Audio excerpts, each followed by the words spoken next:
दोस्तों, गांधी जयंती के आज की इस अवसर पे हम लोग बात करेंगे भारत के सबसे बड़ी डिबेट। क्या महात्मा गांधी भगत सिंह के फांसी को रोक सकते थे? क्या महात्मा गांधी ने जानबूझकर भगत सिंह के फांसी को नहीं रोका? आखिर इसके पीछे क्या फैक्ट्स है और असली फैक्ट्स क्या है, आज की इस वीडियो में हम लोग जानने की कोशिश करेंगे। नमस्कार दोस्तों, प्रियांशु नाम है मेरा और आप देख रहे हैं रॉ इंडिया। तो चलिए शुरू करते हैं अपने आज का डिस्कशन। दोस्तों, कहानी की शुरुआत करते हैं साल 1928 से। साल 1928 में भगत सिंह अपने साथी चंद्रशेखर आज़ाद के साथ मिलकर एक क्रांतिकारी संगठन की स्थापना करते हैं जिसका नाम होता है हिंदुस्तान सोशलिस्ट रिपब्लिकन एसोसिएशन। दोस्तों, साल 1928 में ही एक नारा पूरे भारत में बड़ी जोर से लगाया जाता है और उस नारे का नाम होता है साइमन गो बैक। पूरे भारत के लोग अंग्रेजों का विरोध करते हैं और इसी दौरान लाहौर में हमारे एक और क्रांतिकारी नेता लाला लाजपत राय भी इस नारे को आगे बढ़ा रहे होते हैं। इस आंदोलन को रोकने के लिए British police superintendent J P Scott lathi charge का आदेश दे देते हैं और लाठी चार्ज के दौरान लाला लाजपत राय के सिर में चोट लग जाता है और लाला लाजपत राय घायल हो जाते हैं और उसके बाद वो अस्पताल में शहीद हो जाते हैं। और इसके बाद पूरे देश में एक आक्रोश आ जाता है और पूरा देश गुस्सा हो जाता है। और दोस्तों, यही गुस्सा होता है हमारे क्रांतिकारी नेताओं में भी। उसके बाद हमारे क्रांतिकारी नेता भगत सिंह, चंद्रशेखर आजाद, सुखदेव और राजगुरु ये तय करते हैं कि वो अंग्रेजी ऑफिसर जेपी स्कॉट की हत्या कर देंगे। लेकिन दोस्तों, उनके एक क्रांतिकारी साथी जय गोपाल के द्वारा एक भूल हो जाती है और वो भूल होती है पहचान की। जय गोपाल जेपी स्कॉट को पहचानने में भूल कर देते हैं और उसके बदले हत्या हो जाती है एक एएसपी जॉन सॉन्डर्स का। और दोस्तों, इस केस को हम जानते हैं लाहौर कॉन्स्पिरेसी केस के नाम से। घटना के बाद ब्रिटिश पुलिस भगत सिंह और उनके साथियों के पीछे लग जाती है, लेकिन भगत सिंह सफल हो जाते हैं ब्रिटिश पुलिस को चकमा देने में और वो लाहौर से आ जाते हैं बंगाल में। और एक साल तक ब्रिटिश पुलिस नाकाम रहती है भगत सिंह को ढूंढने में। अप्रैल 1929 सेंट्रल असेंबली में 2 बिल पास किए जाते हैं। जिनको नहीं पता मैं बता दूं, सेंट्रल असेंबली का मतलब आज का पार्लियामेंट बोल सकते हैं। उस समय का जो पार्लियामेंट था उसको सेंट्रल असेंबली बोलते थे। इस दौरान सेंट्रल असेंबली में 2 बिल पास किए जाते हैं, पहला ट्रेड डिस्प्यूट बिल और दूसरा पब्लिक सेफ्टी बिल। अगर इसका कंक्लूजन निकालें तो इस दोनों का कंक्लूजन ये निकलता है कि कोई भी स्ट्राइक इलीगल है। मतलब उस समय ये बिल आया कि कोई भी स्ट्राइक होगा अगर भारत में तो उसको इलीगल करार दे दिया जाएगा। लेकिन दोस्तों, इस दौरान बटुकेश्वर दत्त और भगत सिंह बीच असेंबली में एक बॉम्ब फेंक देते हैं। ये बॉम्ब किसी को मारने के लिए नहीं फेंका जाता है, ये बॉम्ब फेंका जाता है उन बहरों को सुनाने के लिए, अंग्रेजों को सुनाने के लिए और भारत के लोगों को जगाने के लिए। क्योंकि जो बॉम्ब भगत सिंह और बटुकेश्वर दत्त के द्वारा फेंका गया था वो बहुत ही लो इंटेंसिटी का था। उनका मकसद किसी को मारना नहीं था, लोगों को जगाना था और अंग्रेजों का पांव उखाड़ना था, अंग्रेजों को सुनाना था कि भारत के लोग अब जग चुके हैं उनके खिलाफ लड़ने के लिए। तो और दोस्तों, बॉम्ब फेंकने के बाद भगत सिंह और बटुकेश्वर दत्त भागने की भी कोशिश नहीं करते हैं और वो चुपचाप अपने आप से ही अरेस्ट हो जाते हैं। और दोस्तों, उसके बाद ब्रिटिश गवर्नमेंट भगत सिंह के ऊपर 2 केस चलाती है, पहला असेंबली बॉम्ब केस और दूसरा लाहौर कॉन्स्पिरेसी केस, जिसके बारे में हमने पहले बात की थी। और दोस्तों, इस दौरान भगत सिंह हंगर स्ट्राइक पे चले जाते हैं, भूख हड़ताल पे चले जाते हैं और वो मांग करते हैं कि उनको भी पॉलिटिकल प्रिजनर के जैसे ट्रीट किया जाए। और दोस्तों, इस दौरान भगत सिंह भारत और दुनिया में काफ़ी लोकप्रिय हो जाते हैं। देश के लोग उनको काफ़ी चाहने लगते हैं और अंग्रेजों का विरोध करने लगते हैं। और दोस्तों, जैसे जैसे भगत सिंह के हंगर स्ट्राइक का दिन बढ़ता है वैसे वैसे लोगों के बीच में गुस्सा भी बढ़ने लगता है, लोगों के बीच में आक्रोश भी बढ़ने लगता है। लेकिन फाइनली 116 दिन के बाद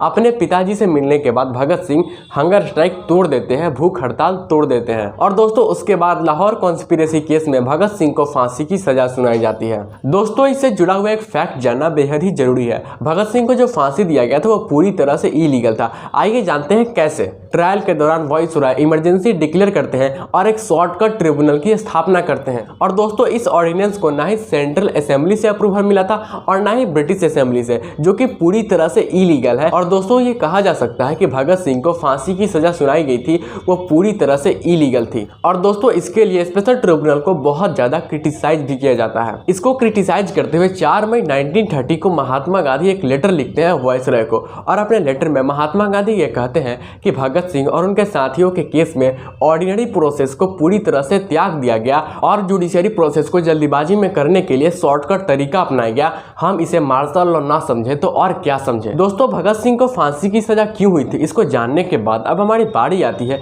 कि अब हम ये भी जाने कि भगत सिंह को बचाने के लिए महात्मा गांधी क्या कर सकते थे, इसमें महात्मा गांधी का क्या रोल है।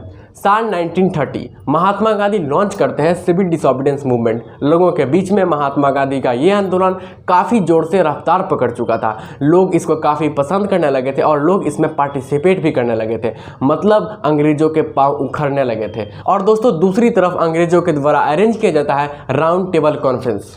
अंग्रेज बात करना चाहते थे साइमन कमीशन के ऊपर और फर्दर कॉन्स्टिट्यूशनल रिफॉर्म्स के ऊपर, जिसमें कांग्रेस साफ मना कर देती है पार्टिसिपेट करने से और अंग्रेजों का राउंड टेबल कॉन्फ्रेंस पूरी तरह से फ्लॉप हो जाता है, फेल हो जाता है। और दोस्तों इधर महात्मा गांधी का सिविल डिसोबीडियंस मूवमेंट अपने पीक पे था, लोगों का पूरा सपोर्ट मिल रहा था और इसके वजह से अंग्रेजों के पांव उखड़ रहे थे। और दोस्तों अब सिविल डिसोबीडियंस मूवमेंट के सफल हो जाने की वजह से ब्रिटिश गवर्नमेंट अपने आप को काफ़ी प्रेशर में फील करती है और वो चाहती है कि कांग्रेस को किसी भी तरह से मना लिया जाए सेकेंड राउंड टेबल कॉन्फ्रेंस के लिए।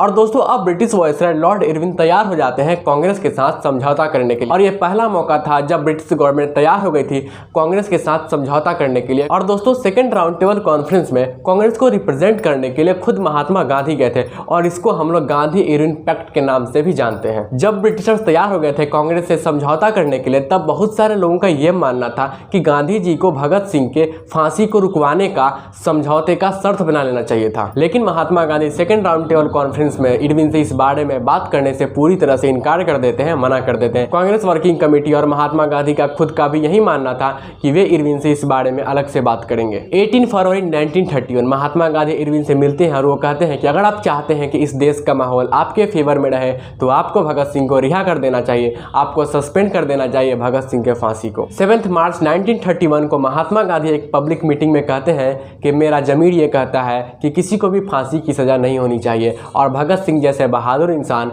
को तो बिल्कुल भी नहीं। 19 मार्च 1931 महात्मा गांधी फिर से इरविन से मिलते हैं और कहते हैं कि फांसी को पोस्टपोन कर दिया जाए। महात्मा गांधी भगत सिंह के फांसी को इसलिए पोस्टपोन करवाना चाहते थे ताकि गांधी जी ये चाहते थे कि पोस्टपोन हो जाने के बाद वे भगत सिंह से मिल सके और उनको समझा सकें कि हिंसा का मार्ग गलत है, वो उनको हिंसा के मार्ग से अहिंसा के मार्ग पर ला सकें। और जब भगत सिंह हिंसा के मार्ग को छोड़ करके अहिंसा के मार्ग पर आ जाते तब महात्मा गांधी उसको एक पॉइंट बना सकते थे उनके फांसी को माफ़ करवाने का अंग्रेजों के खिलाफ। लेकिन दोस्तों भगत सिंह मर्सी लिखने से पूरी तरह से मना कर देते हैं और भगत सिंह कहते हैं कि अगर उनको पॉलिटिकल प्रिजनर के जैसे ट्रीट नहीं किया जा रहा तो उनको फांसी पर लटकाए जाने के बजाय डायरेक्ट ही गोली मार दिया जाए। 20 मार्च 1931 को महात्मा गांधी मिलते हैं हर्बर्ट डब्ल्यू इमर्सन से और वकालत करते हैं कि भगत सिंह के फांसी को पोस्टपोन कर दिया जाए, लेकिन वो एक बार फिर से फेल हो जाते हैं। 21 मार्च 1931 को महात्मा गांधी फिर से इरविन से मिलते हैं और इरविन कहते हैं कि वे रिकंसिडर करेंगे इस मामले में। लेकिन दोस्तों कहीं ना कहीं महात्मा गांधी से ज़्यादा प्रेशर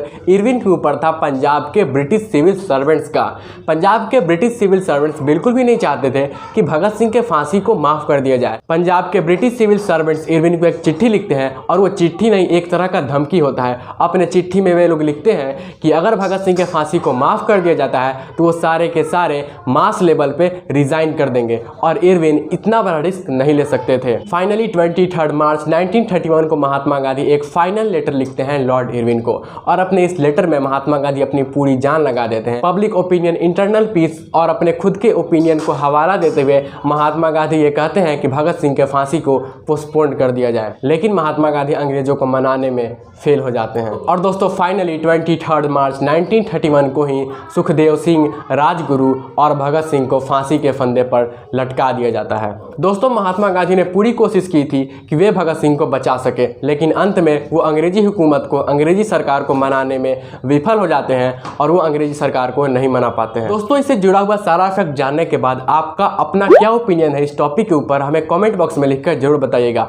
और दोस्तों अगर आपको इसको समझने में मदद मिली हो तो हमें सपोर्ट करने के लिए हमारे चैनल रॉ इंडिया को जल्दी से सब्सक्राइब कर लीजिए, बेल आइकन को दबा दीजिए, वीडियो को लाइक करिए और ज़्यादा से ज़्यादा लोगों तक शेयर करिए ताकि ज़्यादा से ज़्यादा लोग इसको देख सके। जय हिंद।